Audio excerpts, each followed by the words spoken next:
పంచమి, మోక్ష అయితే ఇంటికి వస్తూ ఉంటారు. వాళ్ళిద్దరిని చూసి వైదేహి ఒకసారిగా "ఆగు మోక్ష, నీ పక్కనున్నది పంచమి కాదు పాము. తనని నువ్వు కొట్టి చంపేయి" అని అంటూ ఉంటుంది.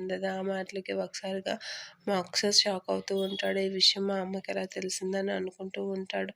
"నీ పక్కనున్నది పాము మోక్ష, చంపేయి" అని అంటూ ఉంటుంది వైదేహి. ఆ తర్వాత మోక్ష పంచమి పాము కాదని చెప్పేసి ఇంట్లోకి తీసుకువెళ్తాడు. తర్వాత మోక్ష, ఫణీంద్ర వాళ్ళందరితో మాట్లాడుతూ ఉంటారు. "మీరు ఎంత మాత్రానైనా ఈ పని వేగంగా పూర్తి చేసేయండి. మీరు మీద నమ్మకం ఉంచి నేను కాటేపించుకొని పంచమి మీరు ఎలా మాట్లాడుకున్నారో అలాగా పని పూర్తి చేసుకొని రండి" అని అడుగుతూ ఉంటాడు. ఆ మాటకి ఫణీంద్ర సరే అంటూ ఉంటాడు.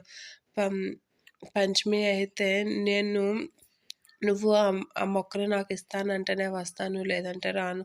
ఇది ఏదైనా వేగంగా చేయాల్సిన పని అని అంటూ ఉంటుంది. దానికి ఫణీంద్ర, కరాలి వీరందరైతే కొడుతూ ఉంటారు. ఫణీంద్ర అయితే మనసులో అనుకుంటూ ఉంటాడు, మోక్ష మా నాగజాతికి శత్రువు. అలాంటి మోక్షని బతికించాల్సిన అవసరం అయితే లేదు. యువరాణి నాగలోకానికి వస్తే చాలు అని ఆలోచిస్తూ ఉంటాడు. చూద్దాం మోక్షని కాపాడుతాడా లేదా.